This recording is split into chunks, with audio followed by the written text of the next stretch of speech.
The second form of the categorical imperative, to treat people always as ends in themselves and never as means, is also consistent with another very important idea in Kant's ethics, which is the idea of respect. And for Kant, respect plays a double role. And in one sense, respect is about our individual relationship to pure rationality. And in another sense, respect is a indication about what the rational law implies for our practical behavior. So respect, and as we'll see in a minute, also this idea of duty is one way to think about how the rational law has access to the practical realm. Respect has one foot in practical realm and one foot in the pure theoretical realm. When I encounter a rational law, when I encounter a pure rational moral law, like don't lie, like once I recognize that lying is structurally impossible to universalize, my encounter with that truth gives me an experience of respect. When I encounter that truth, I feel respect for that truth. The reason why I feel compelled to act on that truth, the reason why I feel a duty to act on that truth, is because this experience of respect I have for that truth. Now, that respect also applies to the practical realm insofar as just as I have to respect reason in its pure form, in that pure deductive analytic truth, I also have to respect reason in other people. The reason I have to respect other people, regardless of what their goals are, is because they are rational, because there is reason within them. I respect them as rational agents. And because they have the capacity to think rationally, I have to treat them as an end in themselves. So respect is one of the experiences that sort of is the engine that drives this whole theory. I respect reason, and therefore I have to respect other people in their otherness.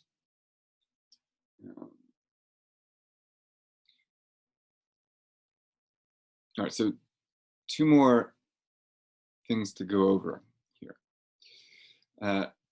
Just as I have an experience of respect when I encounter pure rationality, I also have, as I just said, an experience of duty. Why do I feel compelled to follow the rational law, the moral law? Because I have an innate sense of obligation, an innate sense of duty, which compels me to follow it. Inborn sense of duty. And Kant thinks there are two different kinds of duty that are dictated by reason. First is perfect duty, a duty which I can never shirk, which I must always upkeep. A perfect duty is a duty to the categorical imperative. I have a universal and perfect duty to abide by the categorical imperative. However, there is a second kind of duty, which Kant calls an imperfect duty. And this is the duty to, on the one hand, he says, develop my faculties to improve myself. I have an imperfect duty to become educated, to be healthy, to, in general, right, take care of myself and pursue my interests, to self-improvement, an imperfect duty to self-improvement. And why is this imperfect? Because, first of all, we want to self-improve because the more educated we are, the better we are, the more capable we are of understanding and following the categorical imperative, right? Of knowing what reason is and following reason. So the imperfect duty aids the perfect duty in that sense. Why is it only imperfect? Because I can't, in every circumstance, be involved in self-improvement, right? I have to be engaged in practical affairs. I have to be doing other things besides educating myself, besides improving myself. And so it can't be universalized in that same sense, right? I have other concerns besides myself. So can't be universalized, therefore is imperfect. The second imperfect duty is to help other people. Now, for a similar reason, this is going to be a duty and also an imperfect duty. And I have a duty to help other people because by helping other people, I am, in general, improving the world and making other people more capable of following the categorical imperative.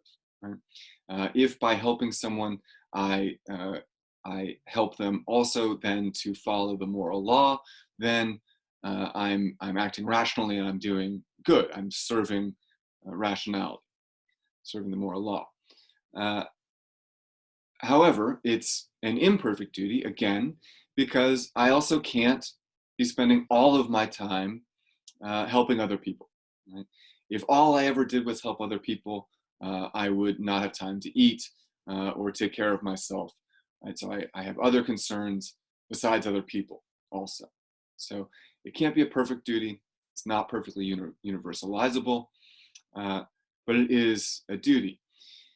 There's another reason why helping people would be only an imperfect duty, which is that according to Kant's definition of the human being, we are autonomous rational agents. Right? We are responsible for ourselves. And it's not respecting other people necessarily to assume that everyone needs help or to believe that help is always going to be a good thing, right?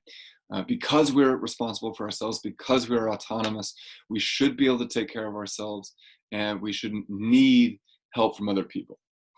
Now, so Kant is not against helping other people by any means, but he does think it's not necessary. And there's some extent to which this is a kind of libertarian philosophy. Libertarianism didn't exist. It was a very different thing. However, right, Kant has some element of this in his thinking, right? You're only responsible for yourself, and morality does not dictate that you have any obligation to anyone else, no absolute obligation to other people.